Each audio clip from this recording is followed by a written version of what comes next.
You know the names they taught you in school: Alexander the Great, Julius Caesar, Napoleon Bonaparte, men who conquered the world, men who get statues, men who fill the history books. They made sure you knew those names. But let me ask you, how come nobody ever told you about the man Napoleon feared? A man born in chains, branded as property, who rose so high he made Europe tremble. A black general who defeated the same armies that terrorized half the planet. A man who forced Napoleon to look over his shoulder. I'm talking about Toussaint Louverture.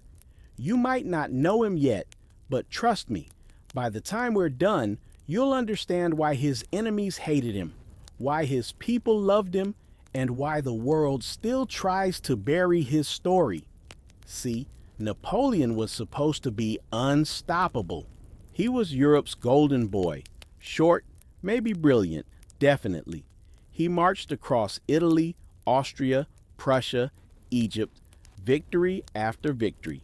He had the best trained armies in the world, armed to the teeth, fueled by empire, ready to crush anything in their path. And yet, when Napoleon sent his brother-in-law with a fleet of 60 ships and 30,000 troops across the ocean to take back the richest colony France had ever owned, those men didn't come back the same. Most didn't come back at all. Why? Because in the mountains and fields of Saint-Domingue, today's Haiti, they ran into a black general who wasn't supposed to exist. Think about that. A man born into slavery, a man denied an education, denied dignity, denied even the right to own his own name, outsmarted the greatest general of his age. Napoleon feared Toussaint Louverture because Louverture was living proof of a truth that Europe wanted buried, that genius, leadership, and greatness aren't reserved for kings, emperors, or white men. They can rise from anywhere, even from the cane fields of a Caribbean colony. Now, let's rewind. Let's set the scene. The year is 1743. On a plantation in northern Saint-Domingue, a boy is born into slavery. His parents were African, proud, stolen, shipped across the ocean in chains. That boy grew up watching the crack of the whip, the endless sugar fields, the cruelty of masters who thought themselves gods. But Toussaint, little Toussaint, he was different. They said he was small, fragile even, but his mind sharp, sharp like a blade. To read. They say his godfather gave him to read. They say his godfather gave him access to books, philosophy, military tactics, Roman history.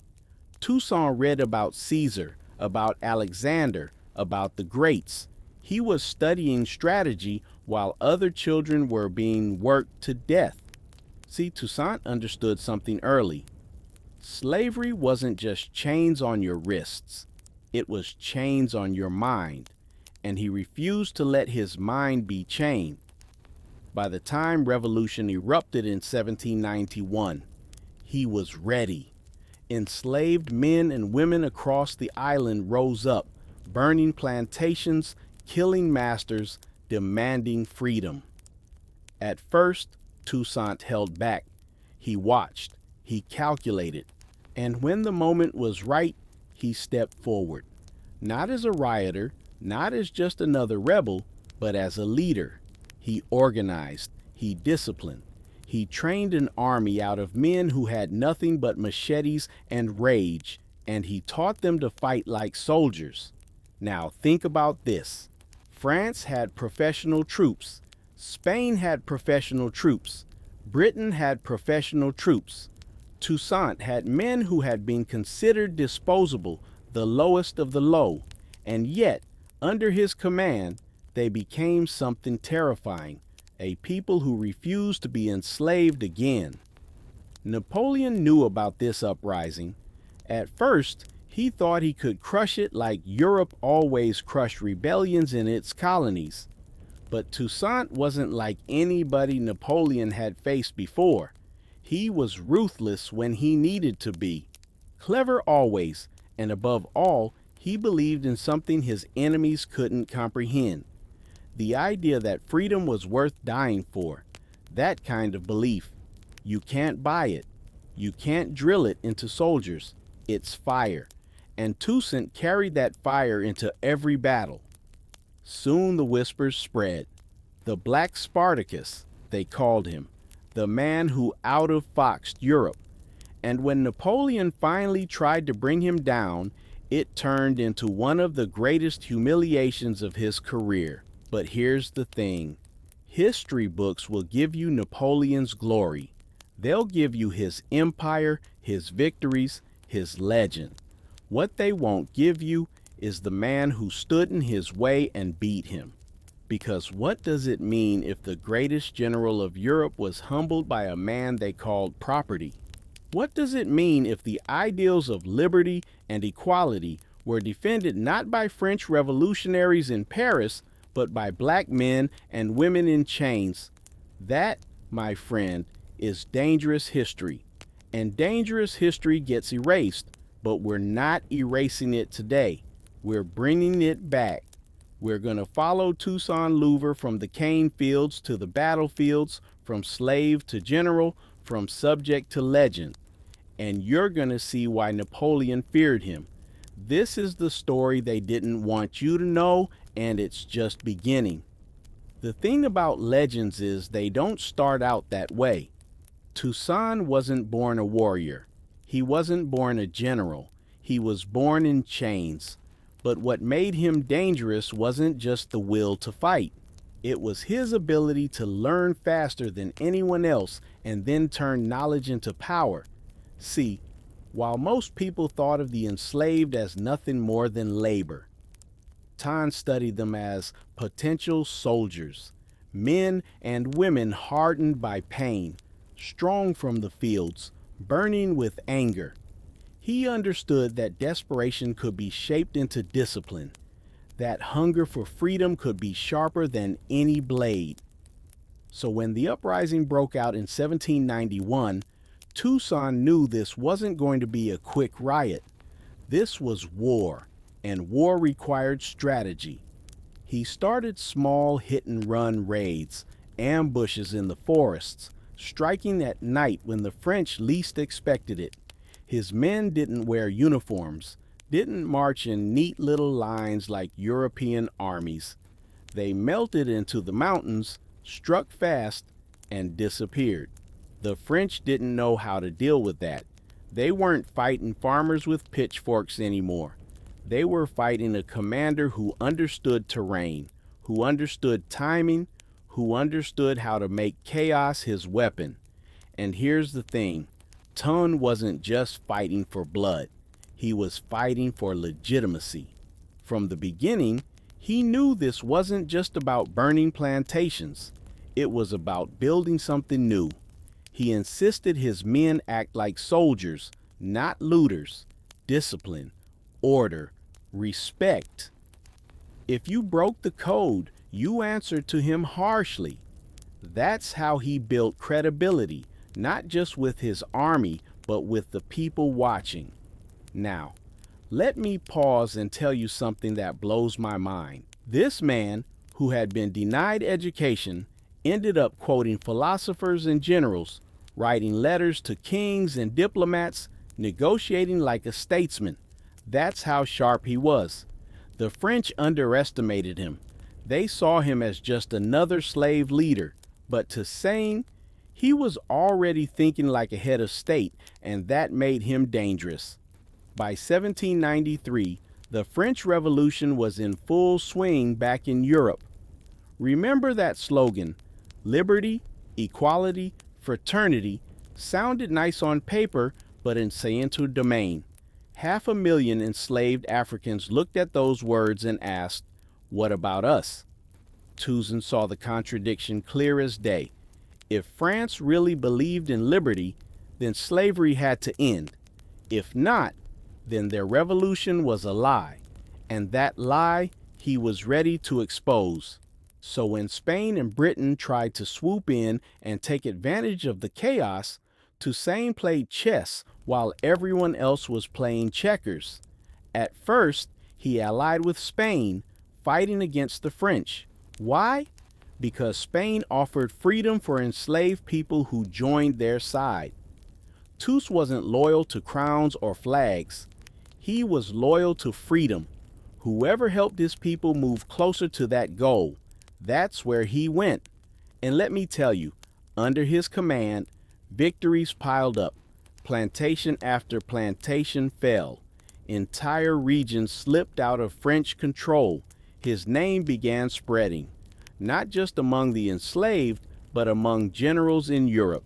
Imagine that.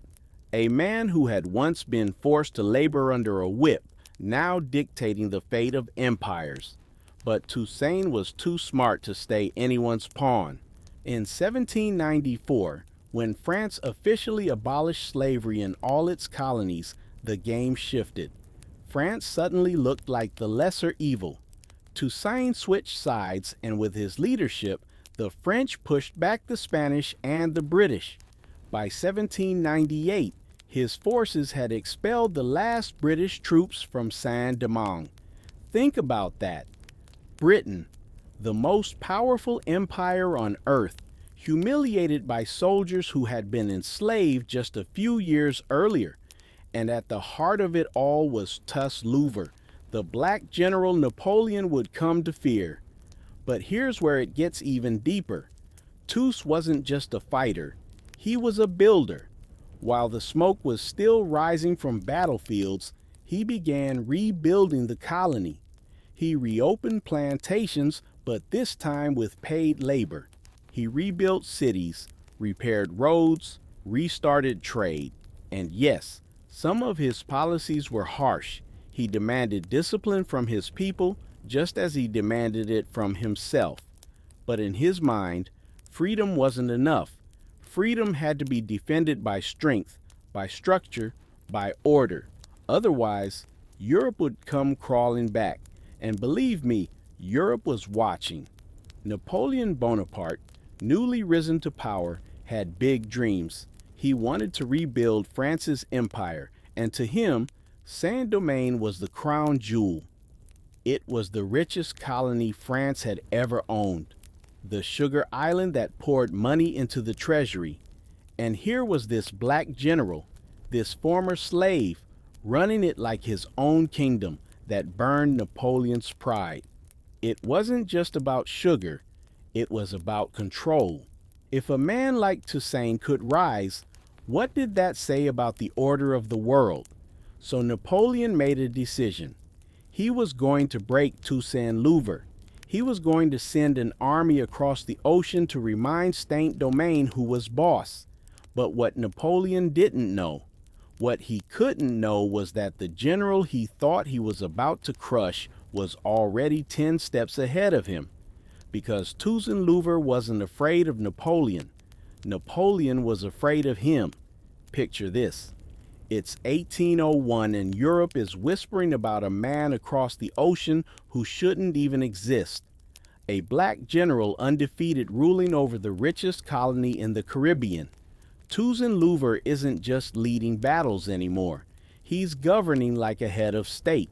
He's writing constitutions, signing trade deals with the Americans and the British, all while keeping France at arm's length. Let that sink in. The world's most powerful empires, men who thought of Africa as a hunting ground and Africans as cargo, now had to negotiate with a man who had once been enslaved. That flipped the script. It wasn't just military victory anymore. It was political humiliation for Europe. Napoleon, he couldn't stand it. His whole identity was built on being the master strategist, the man who bent nations to his will. And here was Toussaint making him look weak, making him look like the French Revolution's promises meant something real. And if there's one thing Napoleon couldn't stomach, it was being overshadowed, so he plotted. In 1801, Toussaint Louverture declared himself governor for life of Saint-Domingue with the power to choose his successor. That was bold. It wasn't independence, Not yet, but it was a clear statement. This island belongs to us, not Paris. Napoleon saw that as a direct challenge. He told himself, I'll bring the colony back under control. I'll remind them who's in charge. I'll crush this black general and erase his name from history. So, in 1802, Napoleon sent the largest expedition France had ever mounted overseas. His brother-in-law, General Charles Lawler, sailed across the Atlantic with more than 30,000 troops, including some of Europe's best regiments, veterans of campaigns that had shattered kingdoms. 60 ships carrying cannons, horses, supplies, everything needed to retake Saint-Domingue by force. To Napoleon, it was supposed to be a clean sweep, a quick victory. How could ex-slaves possibly stand against the might of France? But Toussaint had been waiting for this moment his whole life. See, by now, he wasn't just a commander. He was a legend. His people trusted him. They'd seen him fight the Spanish, fight the British, fight the French themselves, and win. He'd outlasted every attempt to crush the revolution. So, when word spread that Napoleon's armada was on the way, Toussaint didn't panic. He prepared. He fortified strongholds in the mountains. He spread his troops across the island, ready to strike and fade. He burned crops and supplies that might feed the French army, leaving nothing behind but ash. He knew the land was his ally. The forests, the swamps, the heat, the mosquitoes, all of it would fight alongside him. And then there was the will of his soldiers. These weren't men fighting for a paycheck or a crown. They were fighting for something Napoleon's troops could never understand. Survival, dignity, the right to live free. That kind of fire doesn't extinguish easy. When Lawler's forces landed, the war that followed was brutal. Towns burned, villages were wiped out, families torn apart again and again. But through it all, Toussaint played the long game. He didn't throw his men into hopeless battles. He made the French chase shadows, bleed supplies, wear themselves down, and let's not forget the invisible army, yellow fever. Tropical disease swept through the French ranks, killing soldiers by the thousands. By the end, more men would die from fever than from bullets. Napoleon's proud legions found themselves not only outmaneuvered, but rotting in the swamps, abandoned by their own bodies. Still, this was no fairy tale. Toussaint took heavy losses. Friends and comrades died. His own family was targeted. Napoleon's troops fought savagely, trying to stamp out the revolution with sheer terror. But the harder they pressed, the more determined the resistance became. Here's the part that really makes this story sting for Napoleon. His best general, the man he thought he could control, turned out to be his worst nightmare. Toussaint wasn't some reckless rebel. He was organized, brilliant, adaptable.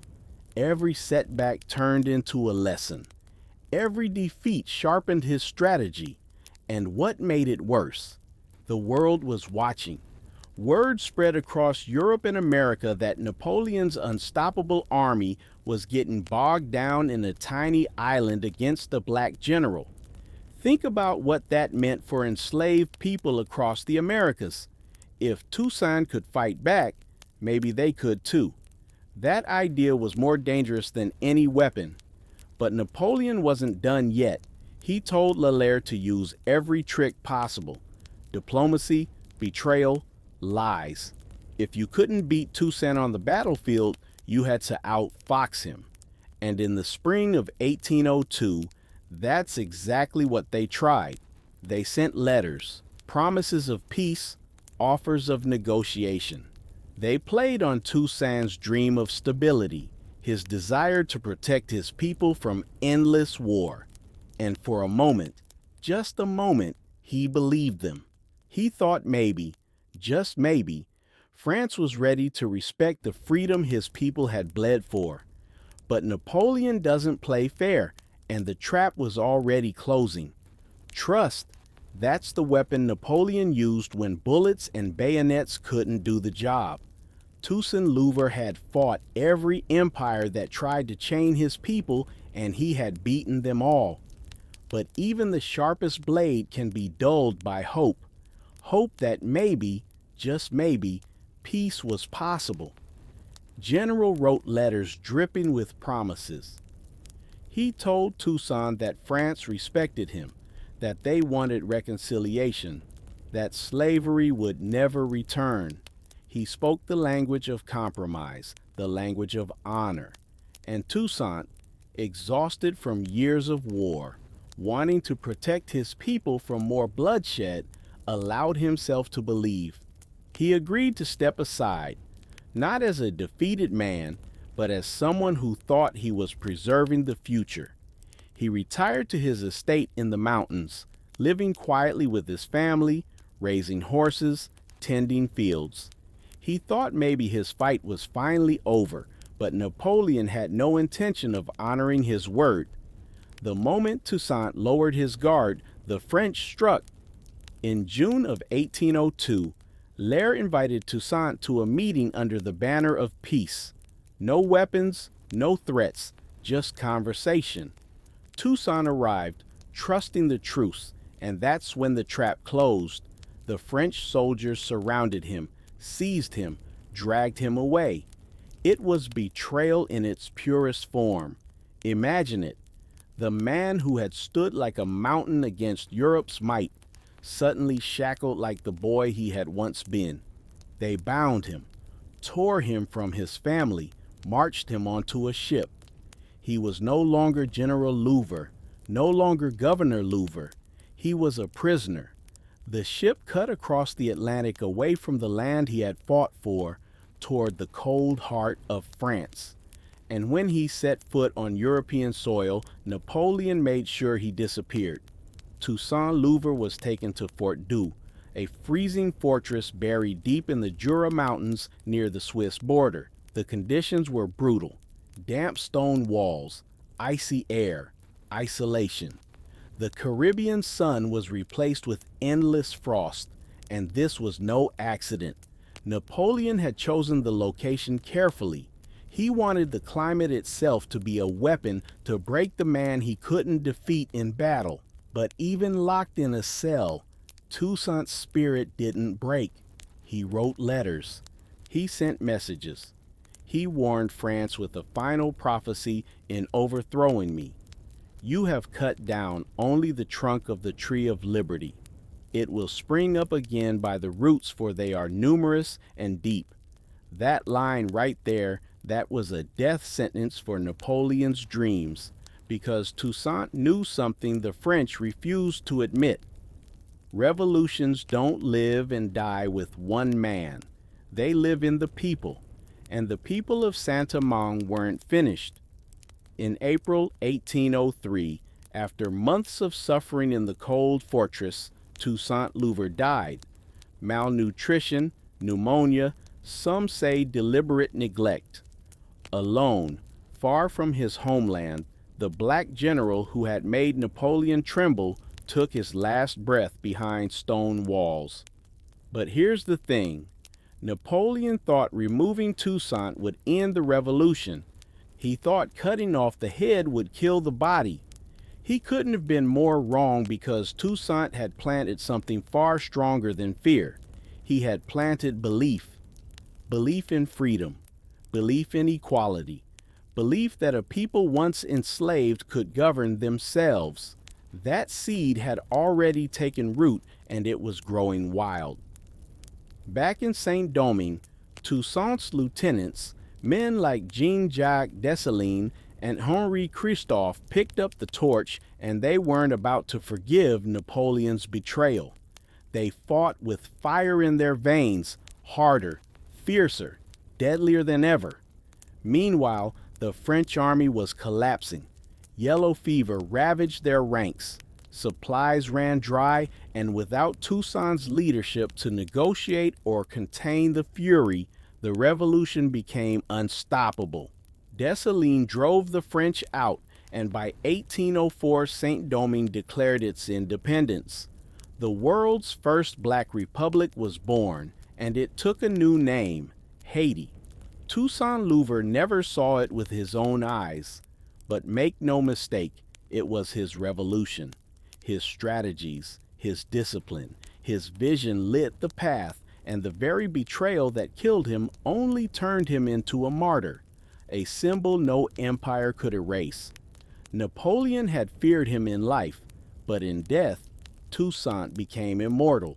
His story traveled farther than French cannons ever could. Whispers of his name reached plantations in America, villages in Africa, courts in Europe. He became proof, living, dying proof that freedom could be won, no matter how impossible it seemed. And here's the irony. Napoleon wanted to bury him. Instead, he buried himself, because the disaster in Saint-Domingue forced Napoleon to abandon his dream of a French empire in the Americas. He sold Louisiana to the United States for pennies, doubling America's size. Without Haiti, there might not even be the America you know today. That's the ripple effect of one man who refused to bow. So yeah, Napoleon feared Toussaint Louverture, feared his genius, feared his discipline, feared his ability to turn slaves into soldiers and soldiers into citizens. But most of all, he feared the truth Toussaint embodied, that no empire built on slavery could last forever, and the truth always outlives the tyrant. When Toussaint Louverture drew his last breath in that frozen French prison, Napoleon thought he had won. He thought the revolution had lost its brain, its soul, its heart. But what Napoleon didn't understand was this. Toussaint had trained killers, thinkers, leaders. He had forged men out of fire and blood, and when he was gone, those men weren't broken. They were unleashed. At the front of that storm stood Jean-Jacques Desalin. If Toussaint was the strategist, the diplomat, the careful mind behind the revolution, Desalin was the hammer. Born into slavery, just like Toussaint, he had scars on his body that told the story of whips and chains. But those scars became armor. Desalin's didn't believe in compromise. He didn't believe in negotiation. Where Toussaint had tried to balance mercy with discipline, Desalin's believed freedom had to be carved into stone with blood. And when Napoleon betrayed Toussaint, Desalin made a vow. The French would never rule Haiti again. Not as colonizers, not as masters, not as ghosts in uniforms pretending peace. The war that followed was the stuff of nightmares for France. Yellow fever was still their deadliest enemy, mowing down regiments before they ever faced Desalin's troops. But when those French soldiers did meet the revolutionaries in battle, they faced an army that had nothing left to lose. Desalins fought with a ferocity that shook Europe. He turned scorched earth into policy. If the French wanted towns, he burned them. If they wanted plantations, he salted the fields. His men struck with machetes, with muskets, with anything they could find, and every victory tasted like vengeance for Toussaint. Napoleon's dream of retaking the colony crumbled piece by piece. By late 1803, the French expeditionary force was shattered. Their commander was dead. Their soldiers were starving, sick, demoralized. They had marched into Saint-Domingue as conquerors. Now they were begging just to survive. And then came the final blow, the Battle of Verrières, November 1803. Desalins led his army against the last French stronghold. It was brutal, bloody, the kind of fight where no quarter was given, none expected. But when the smoke cleared, the tricolor flag of France was ripped down. Dessalines had won. That moment marked the death of Napoleon's American empire, and it marked the birth of Haiti. On January 1st, 1804, Desalin stood before his people and declared independence. The words were simple but thunderous. Never again would Haitians live in chains. Never again would Europeans dictate their fate. The land of blood, the land of sacrifice, was now a free republic. The world had never seen anything like it. 500,000 enslaved people had risen, fought, and defeated the armies of Europe. They hadn't just claimed freedom. They had founded a nation. And let me make this clear. Haiti wasn't granted independence. It wasn't negotiated. It wasn't gifted by some king in a castle. Haiti was taken by force, by courage, by men and women who decided they would rather die than bow again. That's why Haiti mattered. That's why Haiti still matters. Because their victory didn't just change the Caribbean, it shook the whole world. In America, slaveholders panicked. If the Haitian Revolution could happen there, why not in Virginia? Why not in Georgia? Why not anywhere? The United States slammed its borders shut, terrified of Haiti's contagion of freedom. In Europe, the powers whispered and plotted. They could never let another colony follow Haiti's example. So they punished Haiti, isolated it, forced it into debt, tried to starve it out of history. But the fact remained, the impossible had been done. The enslaved had become the victors, and Napoleon, the so-called genius. He limped away from the Caribbean with his pride shattered. The failure in Saint-Domingue forced him to give up his grand ambitions in the Americas. That's when he sold Louisiana to the United States in 1803, a desperate move to recoup losses. So remember this, without Haiti, there might not be a United States stretching coast to coast. The Haitian Revolution reshaped the map of the Western Hemisphere. But here's the tragedy, and the triumph rolled into one. Haiti won its freedom, but it came at a price. France demanded reparations decades later, ransom payments to compensate the very slave owners who had lost their property. Other nations treated Haiti like a pariah, and the shadow of that isolation, that punishment, still hangs heavy today. Yet through it all, the spirit of Toussaint and Desalin endures. Their story isn't just about Haiti, it's about a universal truth. Power can be broken, empires can fall, and freedom can rise from the soil of suffering. That's why Napoleon feared Toussaint, not just because he was a brilliant general, but because he lit a fire that outlived him. A fire that burned down the chains of an empire and left embers glowing across the globe.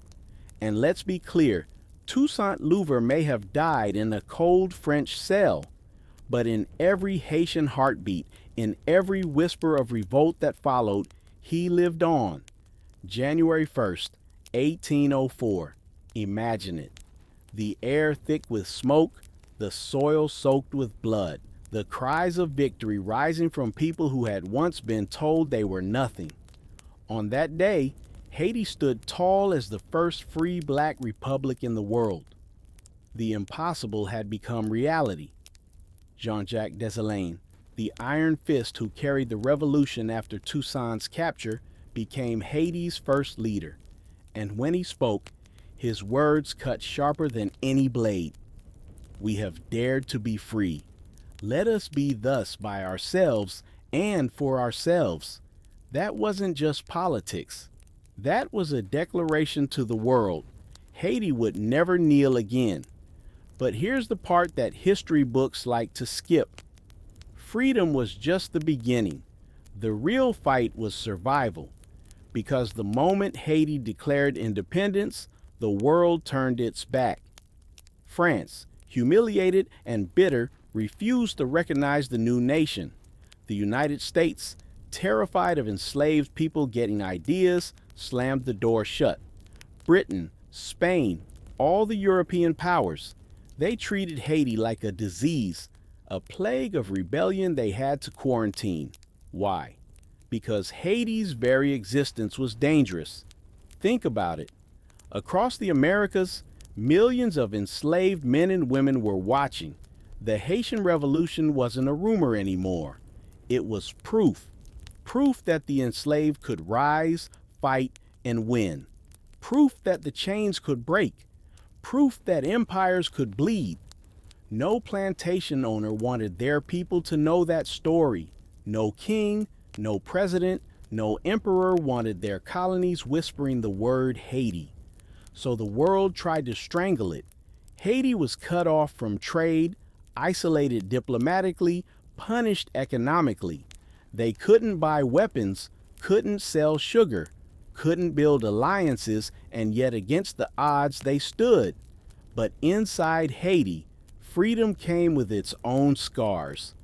Desalin was a warrior, not a politician. He had seen too much blood to believe in mercy. Where Toussaint Louverture had balanced diplomacy with discipline, Desalin ruled with fire. He divided the land. He tried to rebuild the economy on the ruins of plantations, demanding the people keep working the fields to sustain the new nation. To him, it wasn't slavery reborn, it was survival. But for many Haitians who had fought to escape the whip, the idea of working under a system that even resembled the old order felt like betrayal. And then there was the fury Desalin carried in his heart. He had seen Napoleon's treachery. He had seen Toussaint betrayed, dragged away, left to rot in a frozen cell. He knew France would try to come back, so he made a choice. Haiti would never again be a playground for colonizers. That's why in the months after independence, Desalin unleashed a wave of vengeance. French settlers who had remained were targeted. Some were spared, many were not. The message was clear.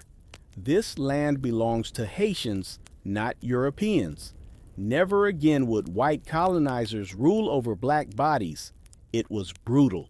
It was unforgiving. And it remains one of the most controversial chapters of the revolution. But in Desalin's eyes, it was necessary. He wasn't trying to win friends in Paris or Washington. He was trying to make sure no foreigner ever thought Haiti could be enslaved again. Meanwhile, the rest of the world recoiled in horror. They painted Desalin as a butcher, a savage, a monster. Convenient, isn't it? France could ship hundreds of thousands of Africans across the ocean, whip them to death in sugar fields. But when those same people fought back, suddenly they were the villains. That's the double standard Haiti was born into. And yet, even under that shadow, Desalin pushed forward. In 1805, he crowned himself Emperor of Haiti. Some saw arrogance, others saw strategy, a way to demand respect on the same level as the crowned heads of Europe. If they had emperors, Haiti would have one too. The new constitution was radical. It declared that all Haitians, regardless of skin tone, were black. Let that sink in. In a world obsessed with race, class, and hierarchy, Haiti said, "Here we are one people. White colonizers may have divided us, but in this land we are united." That was more than symbolism. That was defiance carved into law. But the empire Desalin built didn't last long. In 1806, just 2 years after independence, he was assassinated by rivals inside Haiti. The nation split between North and South, leaders feuding, visions clashing. The unity that had defeated Napoleon cracked under the weight of freedom's burden, and yet, through all the chaos, one truth remained unshakable. Haiti was free. No chain, no whip, no empire could erase that. That's the legacy Toussaint Louverture had dreamed of and that Desalin delivered. A nation carved from blood, standing as a beacon and a warning To the oppressed, a symbol of hope. To the oppressors, a nightmare come true.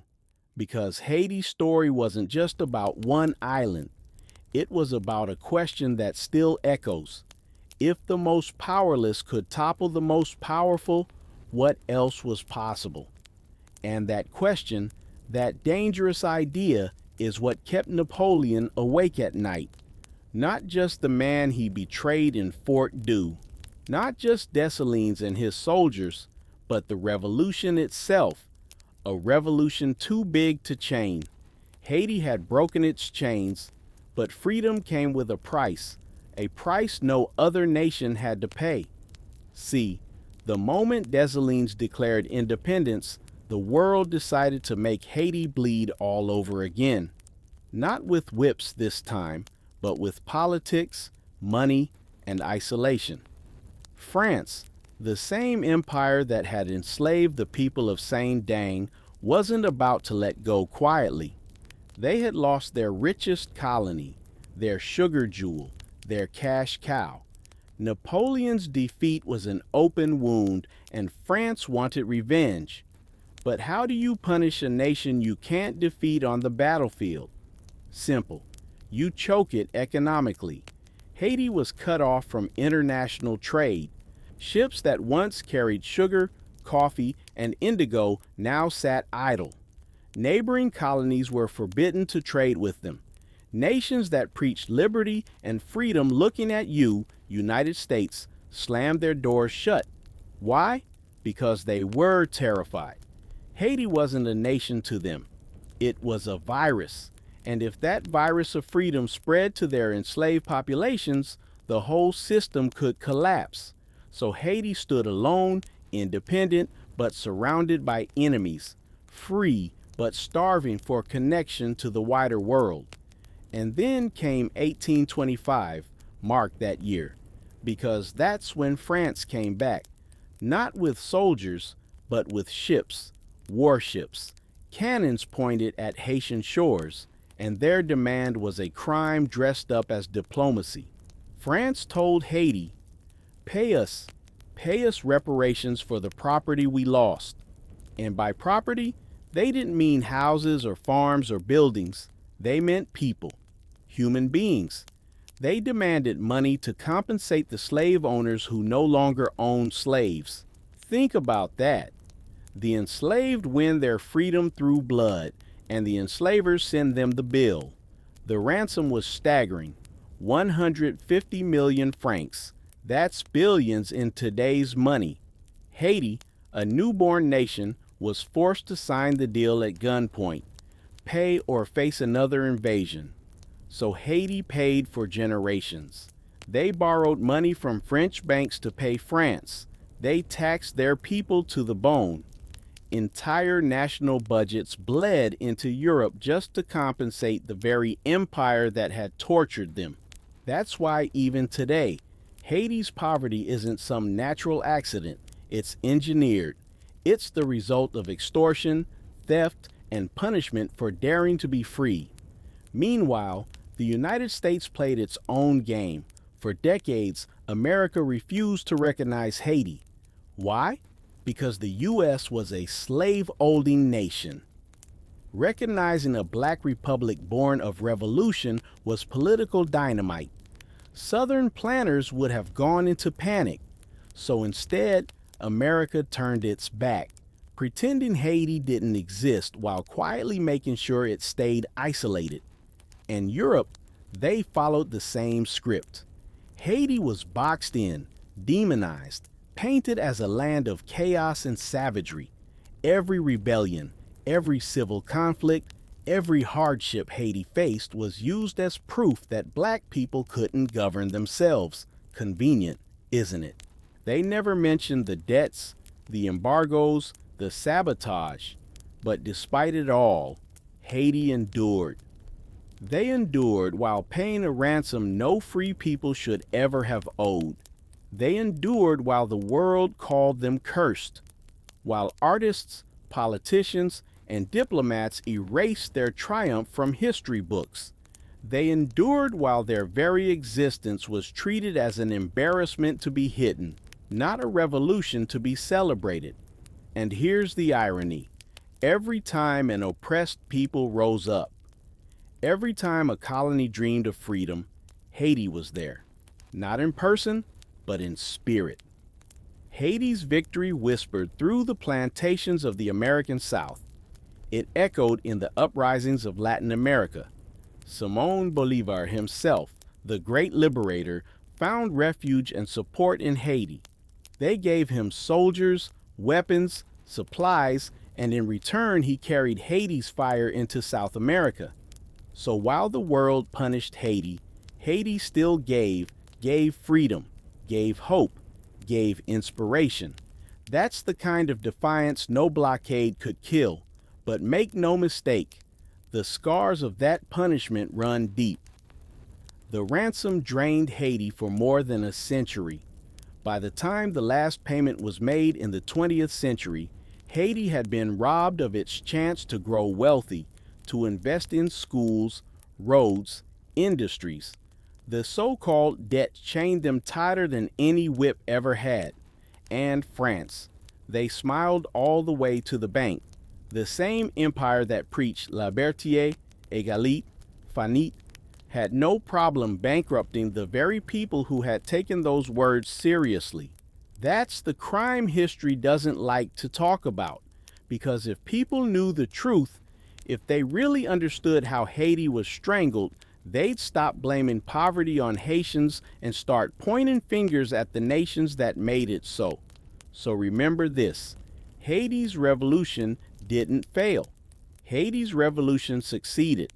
What failed was the world's conscience.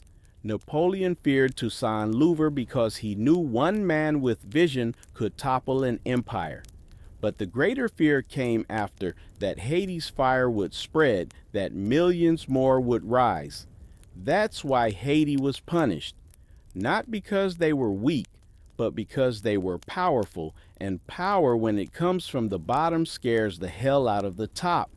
The cannons at Verrières may have gone silent, but the echoes of Haiti's revolution thundered across the world because this wasn't just one island story anymore. It was a spark that leapt across oceans, fields, and palaces. Think about the timing. Haiti declared independence in 1804. All around the Americas, enslaved men and women bent their backs under chains. Indigenous nations were being crushed by colonizers. European empires stretched their hands into every corner of the globe. Freedom felt like a dream reserved for the privileged few. And then out of nowhere, Haiti stood up. A black nation born of rebellion, standing face to face with kings and emperors and saying, "We exist." That was more than politics. That was prophecy. Every plantation owner in the American South knew what Haiti meant.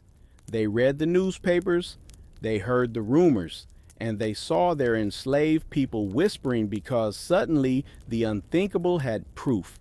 If the enslaved of Saint-Domingue could topple Napoleon's legions, then no slave system was safe. That's why America slammed the door on Haiti for decades. Not because Haiti was chaotic, not because Haiti was weak, but because Haiti was dangerous. Dangerous to the lie that slavery was unshakable. Dangerous to the illusion that freedom only belonged to white men. But even if governments tried to hide the story, the people carried it. The whispers of Haiti's victory spread like wildfire. Songs, sermons, coded language. The enslaved across the South carried Haiti in their hearts like a secret weapon. And it wasn't just America. South America felt the tremor too. Enter Simón Bolívar, the man who would be called El Libertador, the liberator of South America. In 1815, after one of his early defeats, Bolívar fled into exile. Guess where he ended up? Haiti, the very island the world had tried to erase. And Haiti didn't just give him shelter. President Alexandre Pong gave him guns, soldiers, ships, supplies. But there was a condition. Pétion told Bolívar, If we help you, you must promise to free the enslaved in the territories you liberate. Read that again. Haiti, the nation everyone called cursed, told Bolivar, the great hero of independence, that freedom must include the enslaved. And Bolivar agreed. So when Latin America broke its chains, when nations like Venezuela, Colombia, Ecuador, and Peru shook off Spain, Haiti's fingerprints were there. Not on the battlefields, maybe, but in the ideals, in the weapons, in the very demand that freedom be real, not partial. That's the legacy of Haiti. They didn't just free themselves, they forced the world to expand its definition of liberty. But of course, the powers of Europe saw it differently. To them, Haiti was a contagion. Everywhere they looked, they saw signs of it spreading. Slave revolts in Jamaica, uprisings in South America. Even the way colonized people in Africa looked at their masters changed after 1804. The message was too loud to silence. Empire is not invincible. And that's why Haiti was crushed under embargoes, debt, and propaganda. They wanted to turn Haiti into a cautionary tale. See what happens when the enslaved rebel, chaos, violence, poverty. But the truth was far simpler. Haiti wasn't poor because it won. Haiti was poor because the world made it pay for winning. Still, the idea refused to die. Freedom always does. And there's something poetic about it, isn't there? Napoleon Bonaparte, the so-called genius of Europe, was defeated not in Moscow, not in Waterloo, but in the mountains of a Caribbean island by people who weren't supposed to matter. And then the ripples of that defeat helped redraw the entire map of the Americas. Louisiana Purchase. That was Haiti. Bolivar's victories. Haiti. The terror in the eyes of every American slaveholder. Haiti. The island was small, but its shadow was enormous, and it still is. Every freedom struggle that came after owes something to Haiti. Not because they all studied Toussaint Louverture's tactics, but because they saw the proof written in blood and fire. The oppressed can rise, the masters can fall, the world can flip upside down. That's why Napoleon feared Toussaint. That's why America hid Haiti in silence. That's why France forced its ransom. Because Haiti wasn't just another colony. Haiti was the nightmare of every empire and the dream of every enslaved soul. The beacon and the threat all in one. After Haiti's revolution, the world should have been celebrating. The first Black Republic, the first nation born from a successful slave uprising, the truest fulfillment of the words liberty, equality, fraternity. But that's not what happened. Instead, the story of Haiti was dragged through the mud. Europe, America. They couldn't admit that Haiti had beaten them. They couldn't stand the idea that the enslaved had outfought, outthought, and outlasted the most powerful empire of the age. So, they did what every empire does when it loses. They rewrote the story. Suddenly, Haiti wasn't a miracle. It was a problem. Haitians weren't freedom fighters. They were savages. The revolution wasn't a triumph of justice. It was chaos, violence, barbarism. That's how the myth of the cursed nation began. You've heard it right. The whispers about Haiti being doomed, plagued, destined for poverty and disaster. That's not history. That's propaganda. Carefully crafted lies designed to erase the truth and keep Haiti in the shadows. When France forced Haiti to pay reparations in 1825, they called it compensation. When Haiti was blockaded and cut off, it was described as natural isolation. And when the country struggled under the weight of those chains, outsiders pointed their fingers and said, "See, they can't govern themselves." It's like robbing someone blind and then mocking them for being poor. And the media of the 19th century carried that script like gospel. American newspapers painted Haitians as incapable of democracy. European writers described the revolution as a descent into chaos instead of a rise into freedom. The idea wasn't just to punish Haiti financially, it was to punish them in memory, in reputation, in the global imagination. Because if Haiti's story were told honestly, it would have been dangerous. Every enslaved person across the Americas would have seen it for what it was, proof. Every colony under European rule would have taken heart. Every empire would have trembled. So instead, Haiti was painted as the exception that proved the rule. Look what happens when the enslaved rebel. Look at the violence. Look at the instability. Better to keep the chains than face that chaos. It was psychological warfare, and it worked. For centuries, the myth of Haiti's curse was repeated in classrooms, in books, in politics. Even today, when people talk about Haiti as the poorest nation in the Western Hemisphere, they often leave out the part about the ransom, the embargoes, the sabotage. Poverty becomes a stereotype, not a consequence. But the truth is, Haiti was never cursed. Haiti was punished. Punished for daring to do what no other colony had ever done. Punished for embarrassing Napoleon. Punished for proving that freedom was not the property of Europe, but the right of all people. And here's the wild part. Despite everything, despite the lies, despite the debts, despite the isolation Haiti endured, it still stands today. That alone is defiance. That alone is a victory. Now let's make this personal. Imagine you're born into chains. Your grandparents died in chains. The world tells you that's all you'll ever be. And then you rise. You fight. You win. You carve a nation out of blood and soil.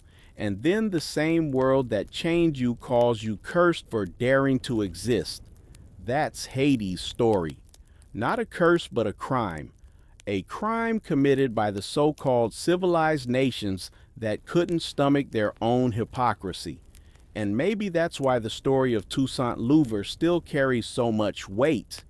He was the embodiment of what they feared: intelligence, strategy, discipline, and vision wrapped in black skin. He didn't just fight battles. He fought narratives. He showed the world that genius isn't reserved for Europe. That's the mystery and the magnetism of Toussaint. That's why Napoleon feared him. And that's why history tried so hard to bury him. But here's the thing about truth. It doesn't stay buried forever. The soil of Haiti is full of it. Every sugarcane field, every scar, every victory, they all tell the same story. Haiti is not cursed. Haiti is chosen. Chosen to remind the world what freedom really costs and why it matters. And once you know that story, you can never unknow it. Toussaint Louverture died in a cold French cell in 1803, but in truth, he never left us. His body may have been locked away, but his name, his legend kept moving across oceans, across centuries, across generations. The question is, how has the world chosen to remember him? Because memory is political. Who gets statues? Who gets textbooks? Who gets silence? That's not an accident. That's power deciding what survives. And Toussaint's memory, it's been a battlefield just as fierce as the mountains of Saint-Domingue. In France, they wanted him forgotten. Napoleon especially had every reason to erase him, to admit that a black general outsmarted his empire was a humiliation too heavy to bear. So in French history books, Louverture was reduced to a footnote, sometimes called rebellious, sometimes painted as tragic, often just ignored altogether. In the United States, it was no different. Early 19th century America was a slave-holding nation. Imagine trying to teach school children about a black man who led enslaved people to victory against Europe's greatest army. That wasn't history to them. That was dynamite. So the story of Louver was buried under fear, silence, or outright lies. But silence couldn't hold forever, because for the oppressed, Toussaint was never forgotten. In black communities across the Americas, his name became a whisper of power, a sign that greatness lived in their blood, no matter what the world said. For abolitionists, he was proof that slavery could be shattered. For poets and thinkers, he became a symbol of dignity, discipline, and vision. Take Frederick Douglass. When he spoke of Louver in the 19th century, his words burned with pride. To him more than any other man does the Negro owe his emancipation. Douglass knew Toussaint wasn't just a Haitian hero. He was a global one. In Haiti, of course, Louver's memory was sacred, but complicated, because while he fought for freedom, he also made compromises that not everyone agreed with. He tried to keep plantations running, demanding labor to keep the economy alive. For some Haitians, that felt like betrayal. For others, it was survival. So, even at home, Louver was remembered with reverence, but also with debate. That complexity is part of what makes his legacy so fascinating. He wasn't a myth. He was a man, brilliant, flawed, disciplined, stubborn, visionary. A man who outplayed Napoleon, but still got caught in his trap. A man who dreamed of freedom, but sometimes demanded order so strict it felt like chains. And that duality, that's what makes him real. That's what makes him human. But here's the kicker. Today, Toussaint Louver's face still threatens power. Why? Because when people remember him truthfully, when they see what he actually accomplished, it shatters centuries of lies about race, about genius, about who can lead. Look around. Statues of Louverture rise in Haiti, in France, in London. Streets bear his name. Schools teach his story, though not enough. And every time his name is spoken, it chips away at the propaganda that tried to erase him. Yet even now, the full story is rarely told. Too often, Louver is packaged neatly. A tragic figure, a rebel leader, a black Napoleon. Notice that last one, Black Napoleon. That's how the world frames him, always in relation to Europe, as if he needs comparison to be great. But Toussaint didn't need Napoleon. Napoleon needed him to fall, needed him erased, needed him forgotten. Because without that, Napoleon's legend looked weaker. Here's the truth. Louver wasn't the black Napoleon. Napoleon was the white Toussaint Louver, and he lost. And yet, the mystery of Toussaint lingers. What if he had lived to see Haiti's independence in 1804? What if he had stood beside Desalin, shaping the future instead of rotting in a prison? Would Haiti's path have been different? Would the world have recognized the nation sooner? Those questions can never be answered, but they haunt the imagination. And maybe that's part of why his story endures, because he represents both the victory won and the possibility stolen. Still, when you strip away the what-ifs, one thing stands firm. Toussaint Louverture proved a truth the world still struggles to admit. Brilliance, leadership, and vision are not bound by race, by birthplace, or by chains. That's why Napoleon feared him. That's why empires tried to erase him. And that's why 2 centuries later, his name still carries heat. He was the man who bent the arc of history, even if he didn't live to see its final shape. And the story of Haiti, its triumphs, its struggles, its punishments will always carry his fingerprints. Louver may have died in a fortress, but his shadow still walks with us. Every time someone rises against injustice, every time someone defies the impossible, you can hear a whisper in the wind. Toussaint is here. When Toussaint Louverture was gone, Jean-Jacques Desalin stepped into the center of the storm.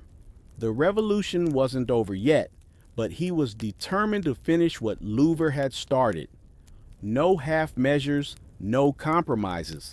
And when he raised that black and red flag over Haiti in 1804, the message was carved in fire.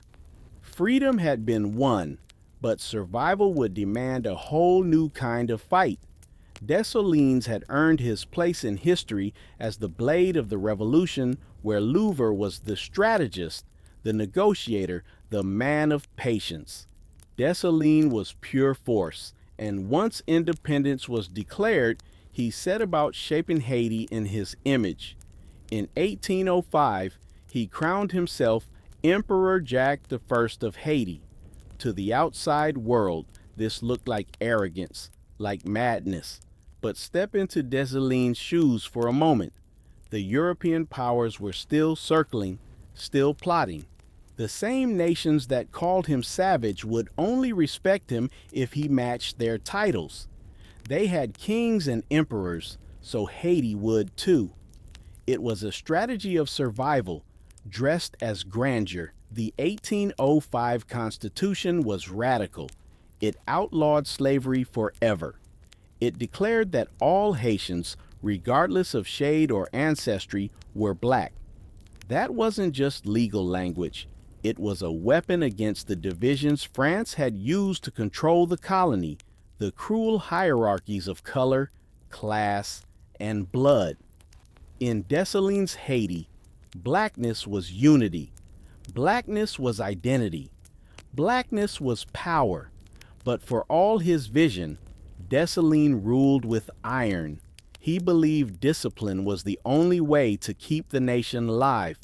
He pushed the people back onto the plantations, not as slaves, but as laborers bound to keep the economy breathing.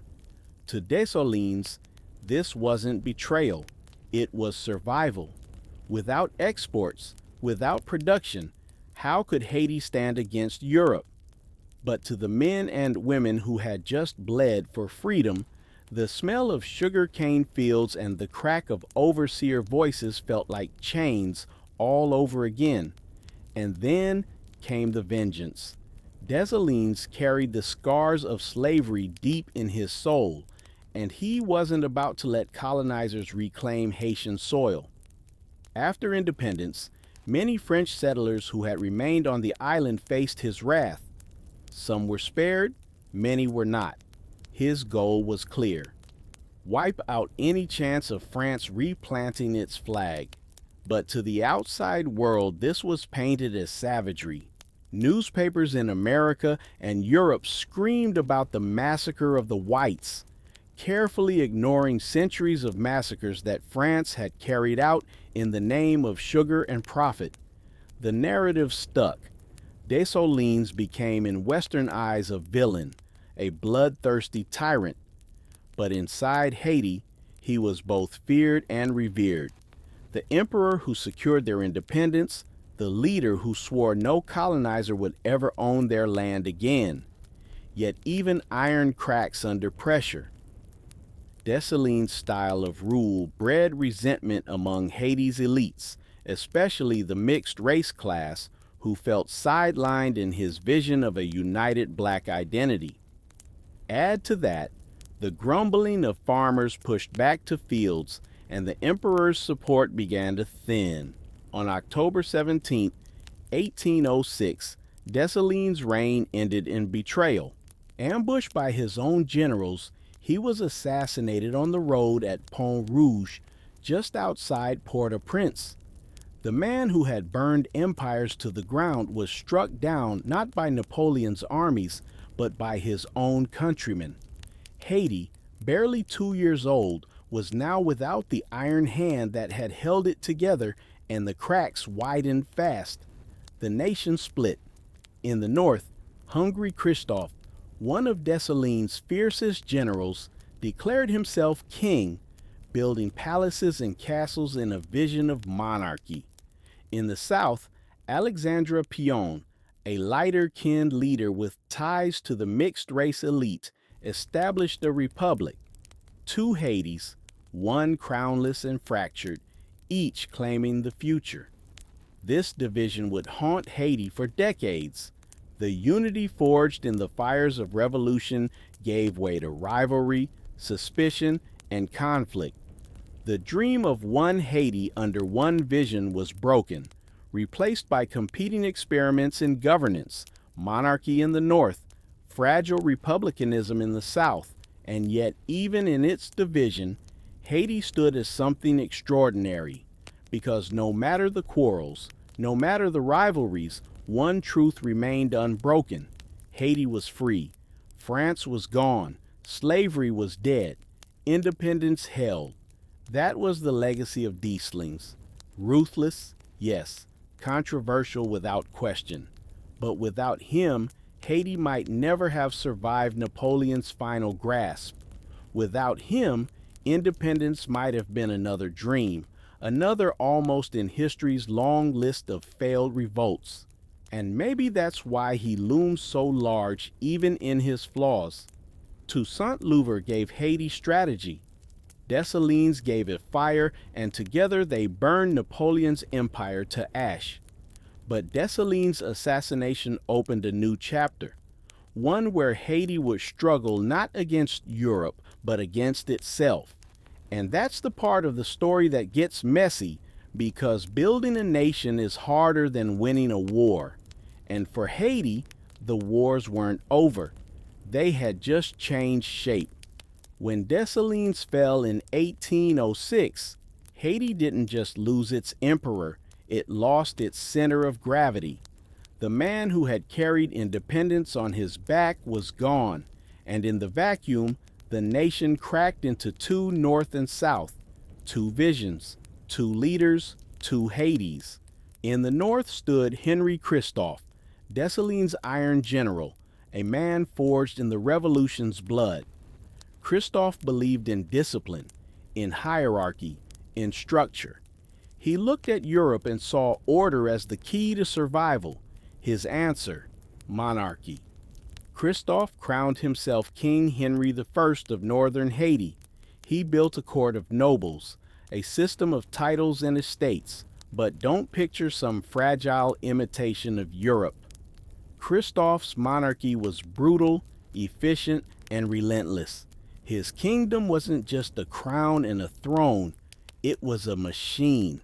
He forced his people back to work, rebuilding plantations, not for slavery, but for production. He argued it was the only way to keep the economy alive, to pay soldiers, to defend against Europe's inevitable return. His rule was harsh, yes, but it produced results. Crops grew, fortresses rose, and his most famous creation, the Citadel La Fourier, a mountain fortress so massive it looked like it had been dropped by gods, still stands today as proof of his ambition. The citadel was more than stone. It was a message. If France dares to return, they'll break their teeth on this rock. Meanwhile, in the south, Alexandre Pesson walked a different path. Pon was a man of mixed race, educated, polished, and more aligned with the old free-colored elite, where Kristoff demanded discipline. Pacon promised liberty. His republic was built on ideals of freedom and property. Land distributed to small farmers, political participation limited, but wider than under Kristoff. To the poor, Payson was a softer ruler. Instead of pushing them back onto the plantations, he allowed them plots of land to farm for themselves. It sounded like justice, like the revolution's promise fulfilled. But there was a cost. Small farming meant less export production. Less production meant less revenue. Less revenue meant Pon's government struggled to sustain itself. So while Kristoff's north built castles and filled coffers, Pacon's south drifted into poverty. Two Haitis, two experiments. The contrast couldn't have been sharper. Kristoff ruled like a king, harsh but organized. Pacon ruled like a populist, beloved but strapped for resources. Which vision was right? It depended on who you asked. To the worker in Kristoff's north, the fields felt like chains all over again.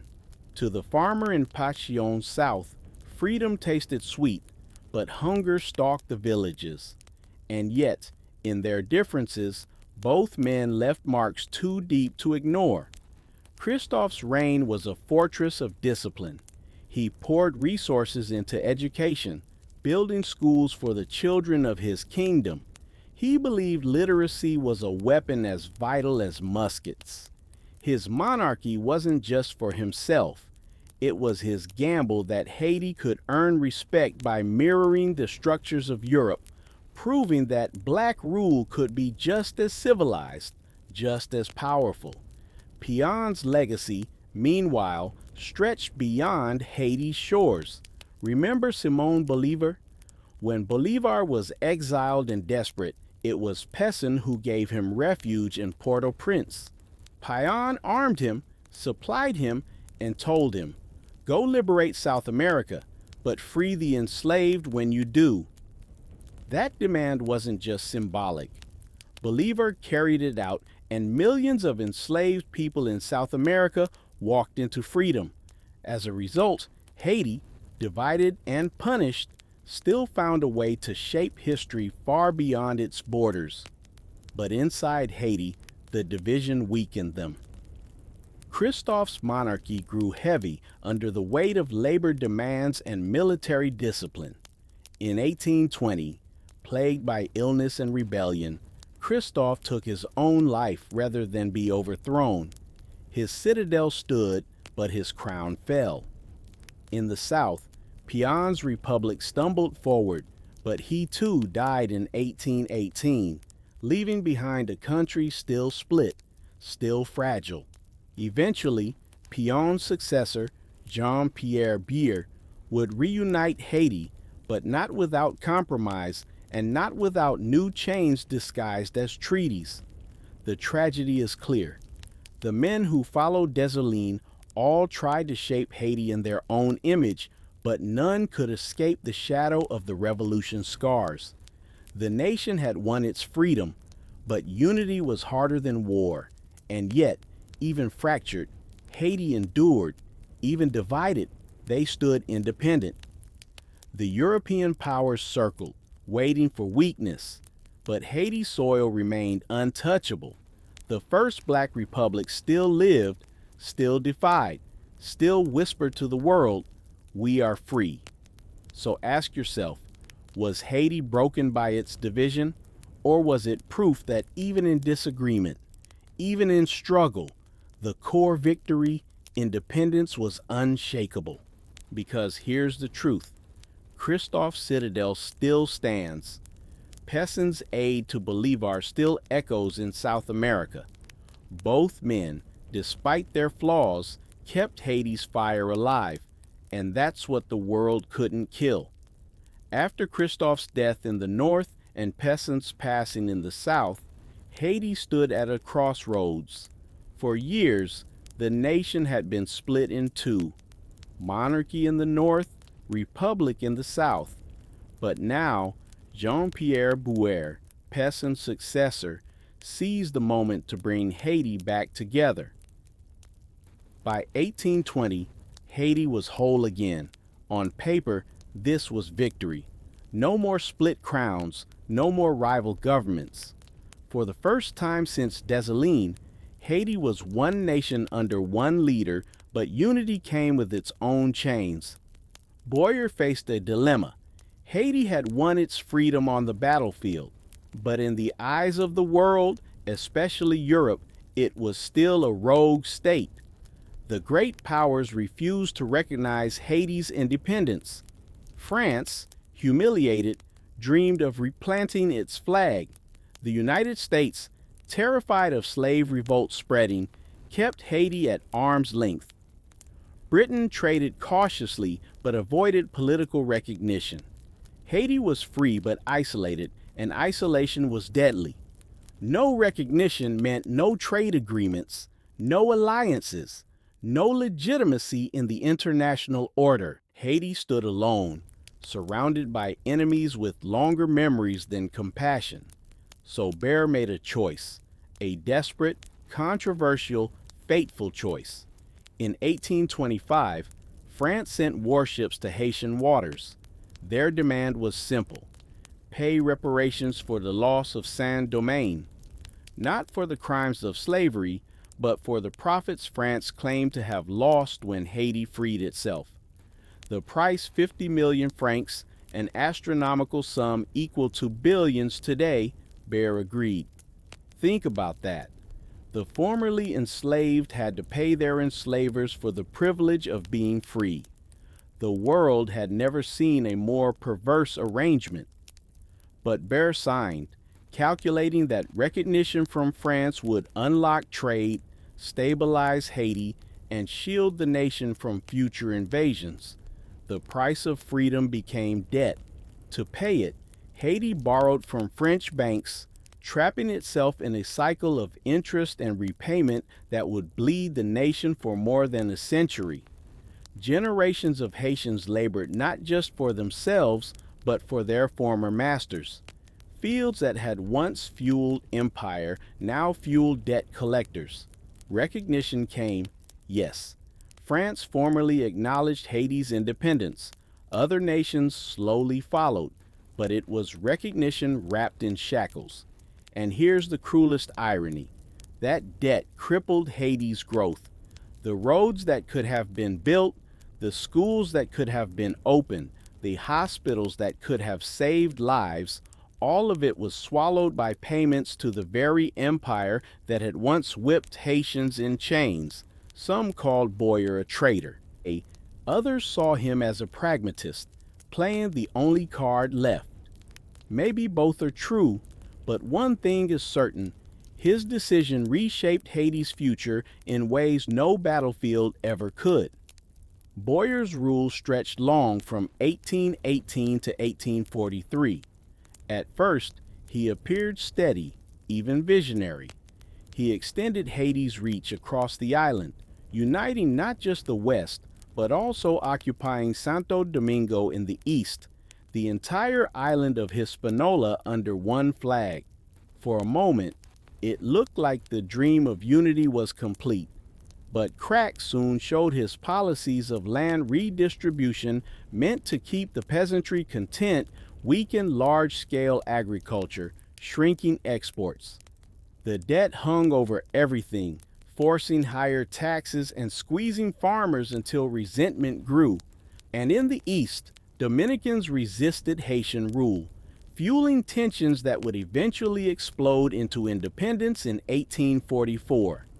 By the 1840s, Bear's long reign collapsed under pressure.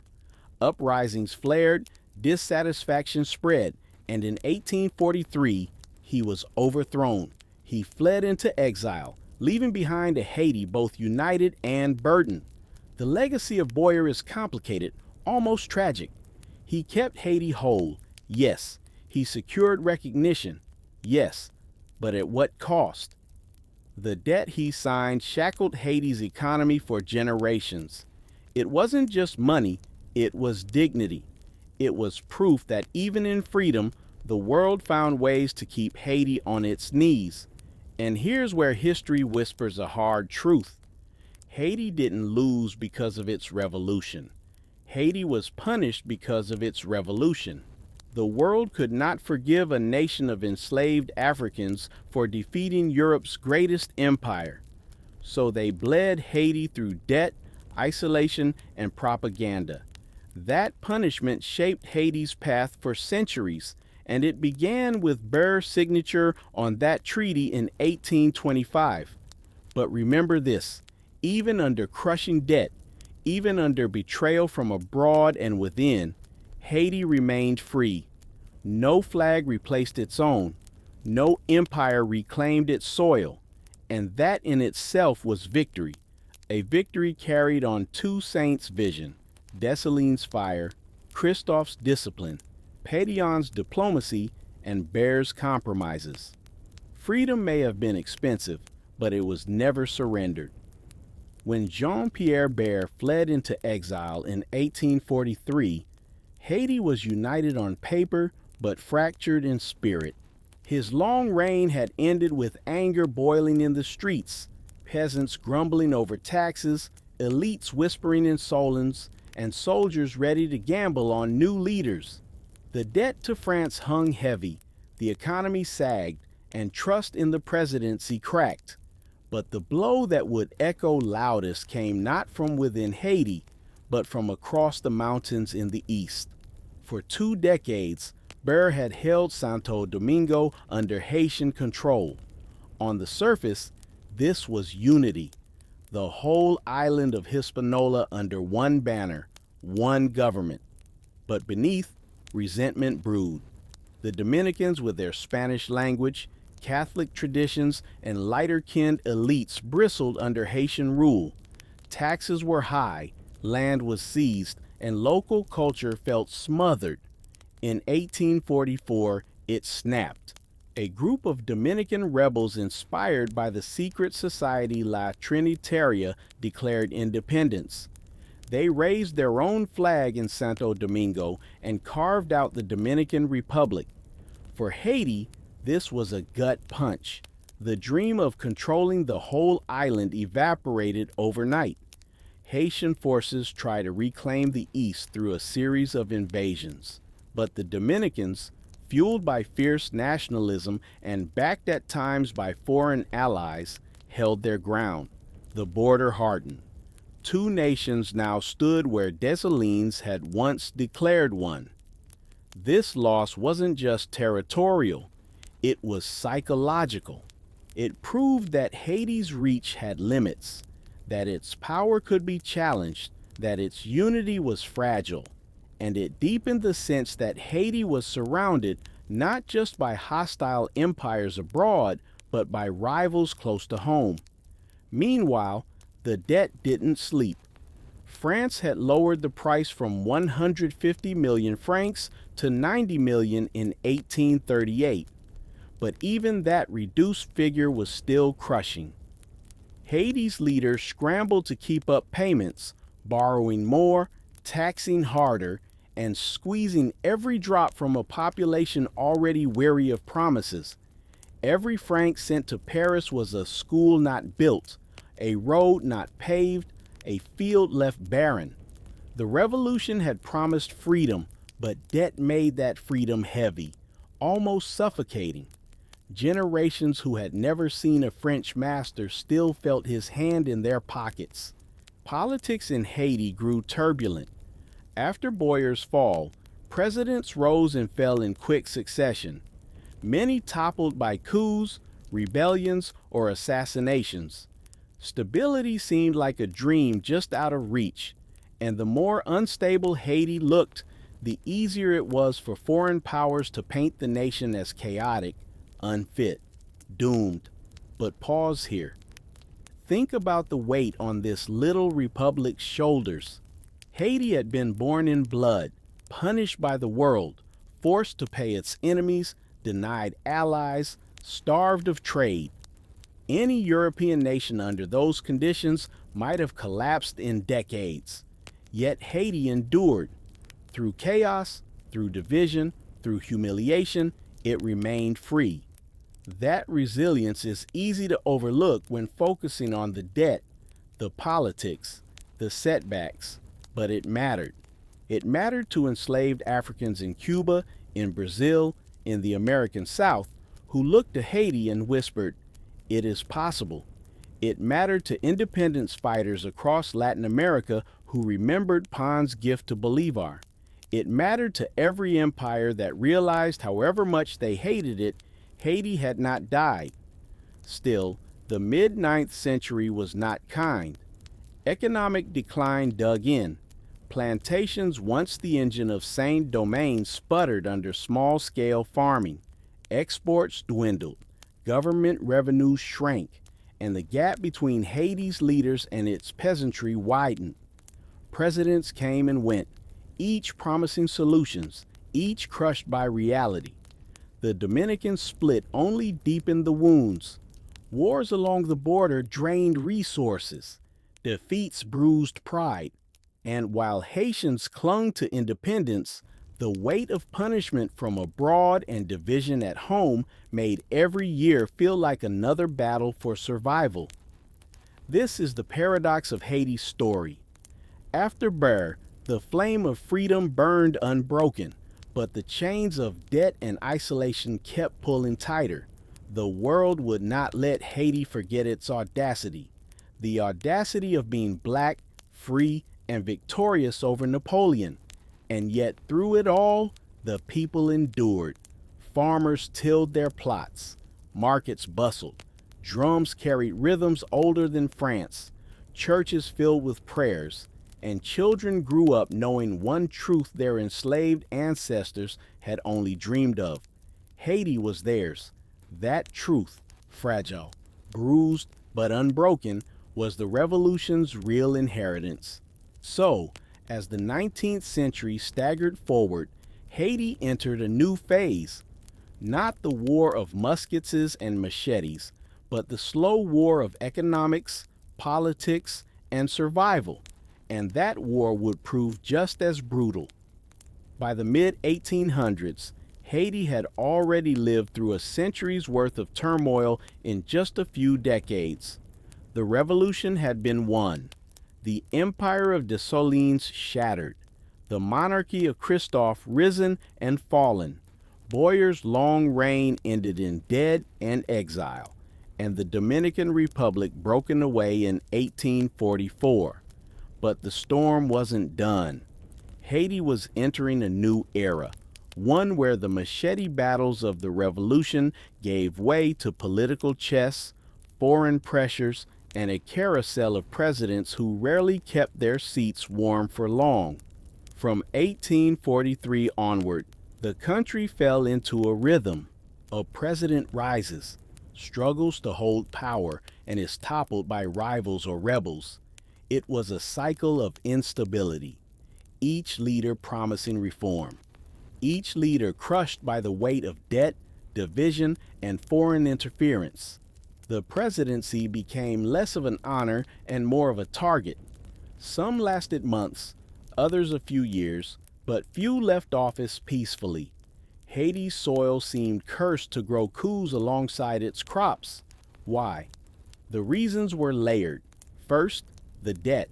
That massive ransom to France was like a rope around Haiti's neck, tugging tighter each year. To keep up payments, leaders taxed heavily, angering farmers and merchants alike. Resentment festered. Second, the split between urban elites and rural farmers. In the cities, a small educated class pushed for centralized power and European-styled governance. In the countryside, peasants wanted autonomy, land, and freedom from taxes. Neither side fully trusted the other, and presidents often found themselves squeezed between both. Third, foreign powers never stopped circling. France, Britain, Spain, and later the United States all kept eyes on Haiti, not just as a trade partner, but as a threat.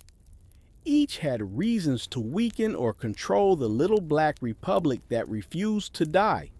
And in the middle of it all, Haiti's leaders tried to survive. Take Saint-Domingue, for example. Rising to power in 1847, he started as a compromise candidate, a figure thought to be weak and controllable. But Saint-Domingue surprised everyone. Within a few years, he crowned himself Emperor Faust, reviving Desalin's old dream of monarchy. He dressed in imperial robes, built a new nobility, and staged elaborate ceremonies to project power. On one hand, it looked like theatrics. On the other, it was his way of declaring to the world, Haiti is not a toy. We are an empire, not a colony. But Saint-Domingue's reign, like those before him, was plagued by debt and border wars. His repeated attempts to reconquer the Dominican Republic ended in failure, draining resources and morale. By 1859, he was overthrown, exiled, and Haiti spun once again into the carousel of presidents. This instability became the norm, one ruler after another, coup, as the 19th century staggered forward, and every upheaval chipped away at Haiti's strength. Meanwhile, the world kept punishing. France demanded its payments. The U.S. refused recognition until 1862, nearly 60 years after independence, and only because the American Civil War had forced its hand. Slaveholders in the South had blocked recognition for decades, terrified Haiti's example would ignite rebellion at home. Even when recognition came, it wasn't friendship. American merchants exploited Haiti through unequal trade deals, siphoning profit, while the country struggled to balance its books. Europe did the same, and yet through all the turbulence, Haiti's sovereignty held no matter how unstable the politics. No foreign flag replaced the Haitian one. No army ever re-enslaved its people. That resilience is easy to overlook when talking about the chaos of coups, but it mattered deeply. In a century of colonialism, Haiti stood alone, battered, broke, unstable, but free. Still, the cost of that freedom was steep. By the late 1800s, Haiti's infrastructure was worn thin, roads crumbled, education lagged, and the rural majority lived in grinding poverty. The promise of the revolution, liberty, and dignity remained, but prosperity felt far away. The cycle of debt, taxation, and instability was a trap, and foreign powers were watching closely, waiting for Haiti to stumble hard enough for them to swoop in. But if Haiti had proven anything, it was this. Stumbling was not the same as falling, because at its heart, the revolution's fire still burned. Every coup, every uprising, every fight in the countryside was not just chaos. It was also a reminder that Haitians refused to be ruled quietly, whether by France, Spain, America, or their own presidents. They demanded freedom, even when it came at a price. And as the 19th century gave way to the 20th, the world would test that fire again, this time with foreign occupations and new forms of control. But that's the next chapter. For now, in the mid-9th century, Haiti was a nation bruised but unbowed, staggering but still standing, carrying the impossible weight of being the world's first black republic in a world that wanted it erased. That survival alone was revolutionary. By the 1880s, Haiti was like a candle flickering in a hurricane. The revolution had lit the flame, but decades of debt, coups, and foreign threats were blowing it almost out. Still, the flame survived, stubborn, defiant, and impossible to ignore. Economically, the country struggled. The debt to France still hung over every government's head like a shadow nobody could shake. Each president tried to balance the books with heavy taxation, often targeting the farmers who had fought for freedom decades before. Peasants resisted. Merchants tried to profit. And the elites, they bickered. It was a toxic mix. Every administration faced protests, revolts, or outright rebellion. Haiti's political scene became a revolving door of presidents, generals, and strong men. Each one promised stability and reform. Each one failed in turn. Meanwhile, foreign eyes never left Haiti. The Dominican Republic to the east, which had regained independence in 1844, was a constant source of tension. France still demanded repayment of the independence debt, and European powers quietly schemed to exploit Haiti's vulnerability. And then a new player entered the scene, the United States. By the late 1800s, the U.S. was expanding its influence in the Caribbean. following the Monroe Doctrine and looking for strategic ports and investments. Haiti, free and independent, represented both opportunity and threat.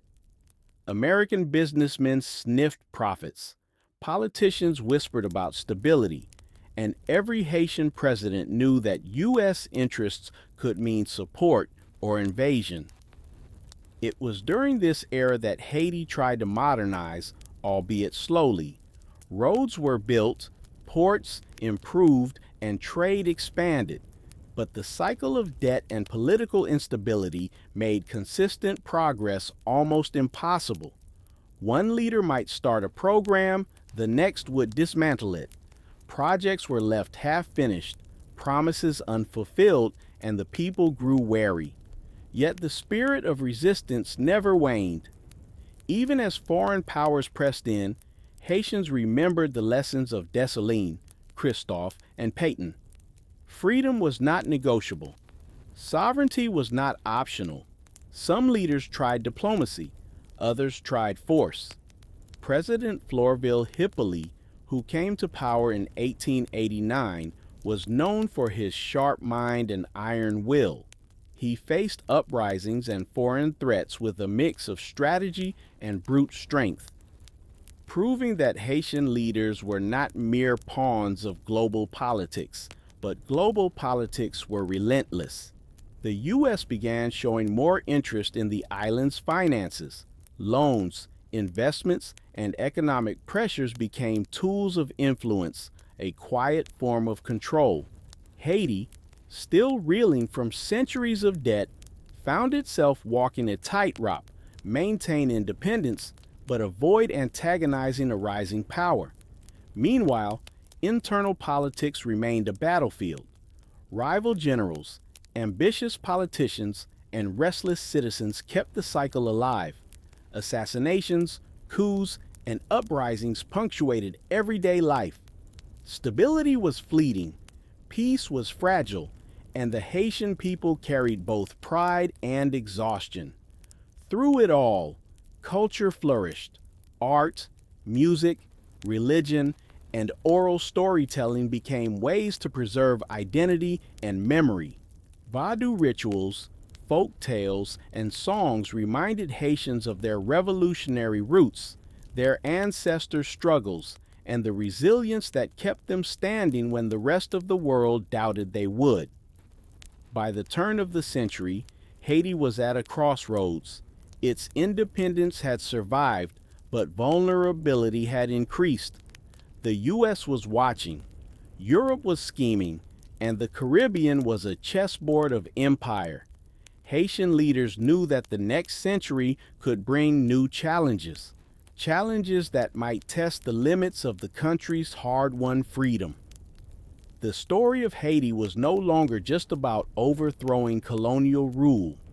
It was about survival in a world determined to undermine it. And this was the moment when Haiti's history of resistance would meet the global ambitions of the 20th century, a clash that would change the nation forever. But even in the face of looming occupation, Haitians carried the fire of 1804 within them. The revolutionary spirit was more than memory. It was a promise, a warning, and a shield. No empire, no matter how powerful, could erase what Haiti had earned through blood, sweat, and courage. And that's where the next chapter begins. Foreign boots on Haitian soil, new struggles for sovereignty, and a people refusing to bow to anyone, even in the 20th century. The year was 1915, and Haiti had reached the breaking point. Political chaos, debt, and violence had created the perfect storm for foreign intervention, and the United States, flexing its growing power in the Caribbean, saw an opportunity. It started quietly.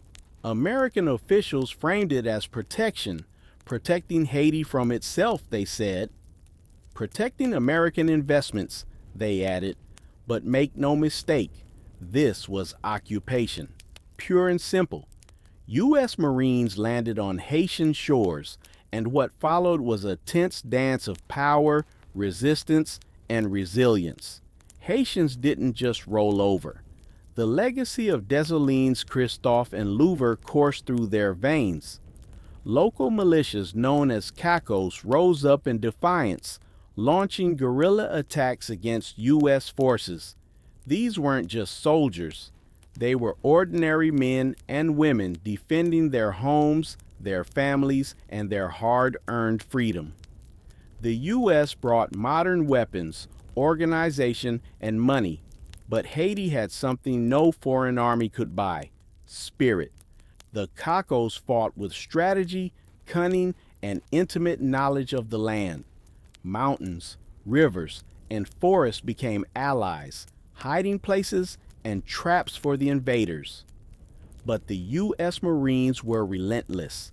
Cities were patrolled, roads built for rapid troop movement, and Haitian resistance met with overwhelming force. Reprisals were harsh, villages were burned, leaders imprisoned or executed, and yet the spirit of resistance endured.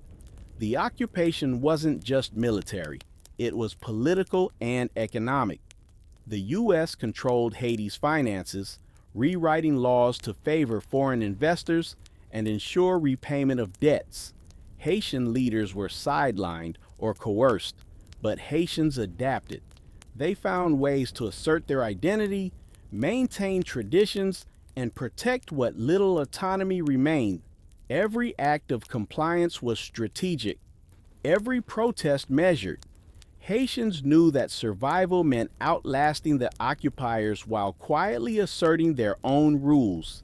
Schools taught what could be taught, churches preached, music thrived, all subtle forms of defiance.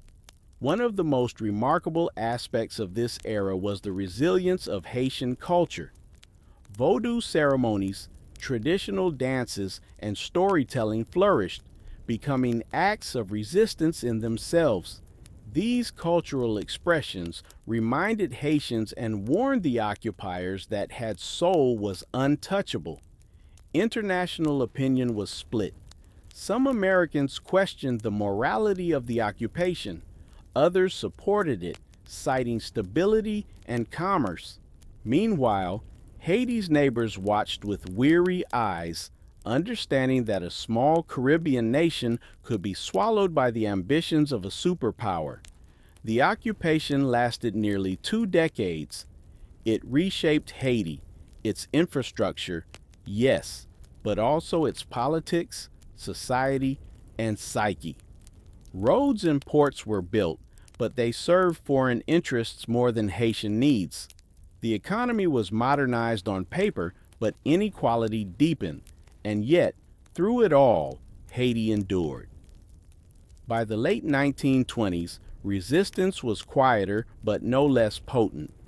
Haitians had learned to fight in ways that couldn't be measured in battles alone. Cultural survival became resistance, and resistance became a way of life. This period also produced new leaders, men and women who understood the dual challenge of navigating foreign power while safeguarding national identity. They drew inspiration from the old revolutionaries, learning lessons of strategy, patience, and the unshakable belief in Haitian independence. When the U.S. finally left in 1934, the scars of occupation were deep, but Haiti had survived. The country was not broken. It was battle-tested, wiser, and still fiercely proud. Haitians had faced one of the most powerful militaries in the world, and in many ways had preserved the essence of their nation. The story of the occupation is more than a tale of suffering. It's a testament to Haitian resilience. It proves that even when external forces dominate, the spirit of a people rooted in centuries of struggle and defiance cannot be extinguished. And this brings us to the next chapter. Rebuilding, redefining, and remembering Haiti had survived empire, invasion, and occupation. But the fight to fully claim sovereignty, justice, and dignity would continue, echoing the revolutionary cry that began more than a century earlier. The 1930s left Haiti standing, but battered and restless. The U.S. Marines had left, but their shadow lingered. Roads and ports might have been built, but political chaos remained the true infrastructure of the nation. Elections came and went, often marred by fraud and intimidation. Leaders rose and fell like waves crashing against a rocky shore. Into this storm walked François Duvalier, a man whose charisma, cunning, and vision would reshape Haiti forever. Known to many as Papa Doc, he started as a doctor, a healer of bodies, but soon would reveal himself as a master manipulator of minds. His rise wasn't instant. It was calculated, deliberate, and some would argue inevitable. Duvalier understood the Haitian psyche. He knew that fear and faith could be tools as powerful as any army. He spoke to the peasants, the Noirs, with language that resonated. Pride in their ancestry, in their struggle, in the revolution that had freed them from chains centuries earlier. He tapped into the unresolved pain of slavery, colonization, and occupation. But Duvalier was no saint. Beneath the doctor's calm exterior lurked a mind that craved control, power, and an iron grip on the nation. He cultivated a cult of personality, surrounding himself with loyalists and creating an atmosphere where dissent was not just dangerous, it was deadly. One of his most notorious creations was the Tan Makut, a secret police force tasked with enforcing loyalty through terror. They became the instruments of fear, disappearing opponents, intimidating communities, and ensuring that the state's power was absolute. No one was safe, and everyone knew it. Yet, in true Haitian fashion, life continued, markets bustled, music played, and ceremonies thrived. Even under Duvalier's oppressive hand, culture refused to be silenced. Vadou wasn't just religion. It was resistance, identity, and a reminder that Haiti's soul was not up for negotiation. Duvalier's policies also reshaped the economy and society in ways that cemented his power. He consolidated land, centralized authority, and controlled foreign aid. International attention was mixed. Some saw him as a stabilizing force. Others recognized the brutality that hid behind the smile of the president, Doctor. By the 1960s, Haiti had become synonymous with Duvalier. He was everywhere. Posters, speeches, parades, and the pervasive fear that made even whispered criticism dangerous. The lines between governance and cult, between authority and superstition, blurred. The man who once healed bodies now dictated the health of the nation's very spirit. But Haitians endured. Resistance adapted just as it always had. Some fled, seeking refuge abroad. Some organized clandestinely, whispering defiance in dark corners, and some survived by navigating the dangerous waters, learning the art of submission as a survival tactic while keeping their pride intact. The era of Papa Doc is complex, a mix of terror, cunning, and undeniable skill. He ruled with an iron fist, yes, but he also manipulated symbols, history, and identity to legitimize his power. He understood something his predecessors knew well. To control Haiti, you must control both fear and faith. And here's the lesson that echoes through Haitian history. Domination may come, but spirit is persistent. From the revolutionaries of the 1800s to the peasants under Duvalier's watch, Haiti's story is one of survival, adaptation, and refusal to be erased. By the end of his reign in 1971, Papa Doc had left the nation both traumatized and unbroken. His son, John Claude, Baby Doc Duvalier, would inherit the throne of fear, but the heartbeat of Haiti, its people, its culture, its pride, refused to die. This period sets the stage for the next struggle, the battle to reclaim democracy, dignity, and sovereignty in the face of a dictatorship that lasted decades. It's the story of Haiti's fight against power that's both external and internal, a fight that continues to shape the nation to this day. When Papa Doc passed in 1971, the throne of fear didn't die. It just got a new face. Jean-Claude Duvalier, only 19 at the time, inherited a country still gripped by terror. They called him Baby Doc, a nickname that sounded harmless, even playful. Don't be fooled. The boyish grin masked a continuation of the machinery his father had perfected. Baby Doc understood something crucial. Ruling Haiti wasn't about building roads or schools. It was about optics, appearances, and keeping people guessing. While he didn't have the same fierce charisma as Papa Doc, he had inherited the symbols of power. And in Haiti, symbols can speak louder than armies. The Ton Macoute were still out there, loyal and brutal. They ensured that fear was never far from daily life. People walked carefully, knowing that even a small misstep could bring them under the watchful eye of the state. Baby Doc didn't need to speak loudly. The legacy of terror spoke for him.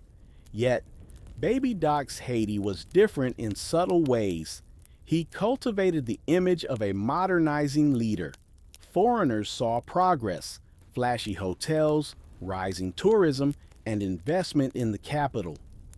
For international audiences, it looked like Haiti was turning a corner.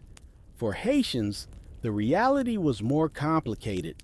Poverty remained widespread, corruption thrived, and the shadow of the Duvalier regime was ever present. He had a talent for charm, and he wielded it like a weapon. Dinners, parties, and public appearances painted a picture of normalcy, but beneath the glitter, dissent simmered.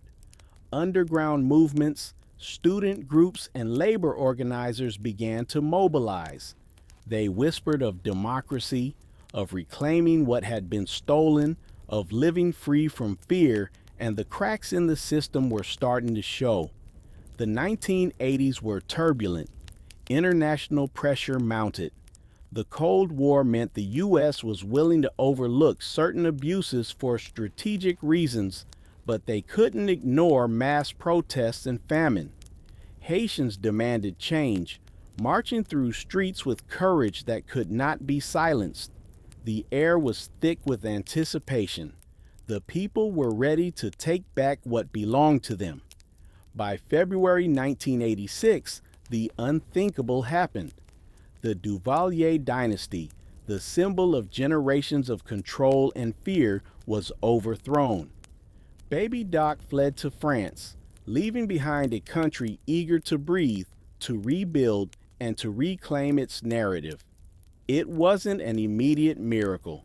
Haiti's problems didn't vanish overnight, but the fall of Baby Doc marked a turning point. Haitians poured into the streets. They celebrated, cried, and embraced each other with the joy of liberation. The nation that had lived under fear for decades finally glimpsed freedom. But this wasn't just a political victory. It was spiritual, cultural, and deeply personal. It was a reminder that the Haitian spirit, honed through revolution, occupation, and dictatorship, refused to be crushed. The fall of Baby Doc set the stage for a fragile democracy, one that would face immense challenges. Yet, in the streets and hearts of Haiti, there was hope. Hope that the nation could finally chart its own destiny. History had shown that Haiti could survive slavery, foreign occupation, and dictatorship. Could it survive democracy? That question would define the next chapter. Haiti's journey from Baby Doc's departure to its present day is a story of resilience, struggle, and unwavering pride. It's a reminder that no matter how oppressive a regime, the soul of a people cannot be contained. Haiti had been tested repeatedly, and time and again it had endured stronger, wiser, and ever defiant.